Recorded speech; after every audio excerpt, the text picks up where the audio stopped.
My name is Oscar Clark. We all like to party, right? Absolutely. But only the fool would say, yeah, I'll enter the nightmare of cake. Gygax released one of the earliest recipes as early as 1977, condemning a generation to dark rooms fidgeting with their paraphernalia. In 1978, cake hit the streets, invading our spaces with people lined up pushing quarter after quarter to get their pleasure. Cake pushers realized that they were underserved audiences, and in 1982, we saw the introduction of a feminist icon, Ms. Pac-Man. Because we all know all it takes is pink lipstick, and that just gives us our feminism all in one go, doesn't it? That works. 10 years later, would you believe 10 years later, the most pernicious, terrifying, addictive version of cake appears with the arrival of Mario. And Mario arrives with Donkey Kong. The Donkey Kong formula, revealed in 1981, was the most addictive one, and any mention of his moustache triggers the Shatner's bassoon part of the brain. Cake went international in 1989 when the KGB developed the insidious Tetris flavor. Before long, millions were taking it line by line.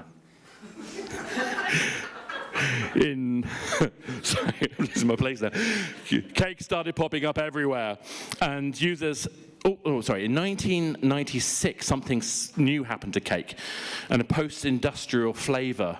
I got my order wrong there. Okay.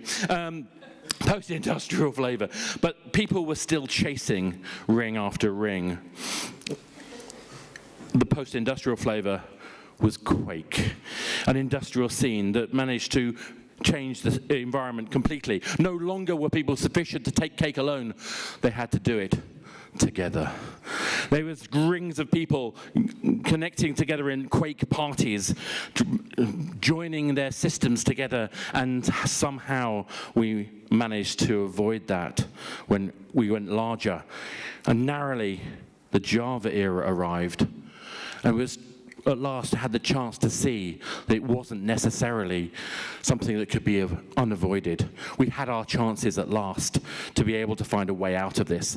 So much so we had our first success, and we found out that in 2001 we had our first victory when the Dreamcast ring was taken out. To be that good takes ages. Some cake vendors realized the part they had to play in the devastating plague of cake, creating self-help groups like PlayStation Home, where cake users could gather and share their own stories. Worse was to come, because these things were just gateway drugs, portals, if you like, hiding the dangers of cake users and sorry, I'm ahead of myself here. Hiding the dangers of cake users.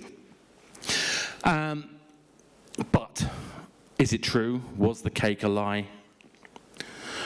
Worse was to come in 2008, as we saw a wide array of organizations piling in on all the opportunities that cake supplies. And I'm not going to want to backtrack because I went too fast earlier. Well, this is the portal joke that should have been really funny. Right, anyway, so we've had the Java era, we've had our portal cake, and now we're back to the cake being a lie. Yeah, so in 2008, the arrival of this, Apple's flavor of cake, and it's changed everything. It perfected the smart cake, making it possible for anyone to become a cake user, and introducing ever more flavors. The fallout of this was a phenomena. It was post-apocalyptic and mutated cake into a multi-billion-dollar industry, larger than box office, movies, and music combined. We all know how dangerous those two drugs are. The rise of social media fueled this cake craze even further. And there was an arrival of things like cake farms, which suddenly started popping up all across the world. Cake delivery systems were going to become more and more sophisticated, and the whole ecosystem of cake spread further and wider. So much so that cake brands started to appear in mainstream culture, on t-shirts, with fluffy toys, and even kids' animations.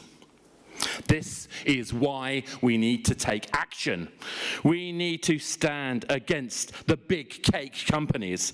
We need to cut the rope and save users from themselves. I need to practice this more. We lose too many of our kids to cake craft each year, and I believe that enough is enough. Say no to cake craft, he says, waiting for the cake to appear. There you go, cake craft, there you go. All right. This is, in the end, a clash between what is right and what is wrong. And I believe that enough is enough. We can only take so many gems at once. We can only take so much of this clash of cultures. So I need you to join me in this war on cake.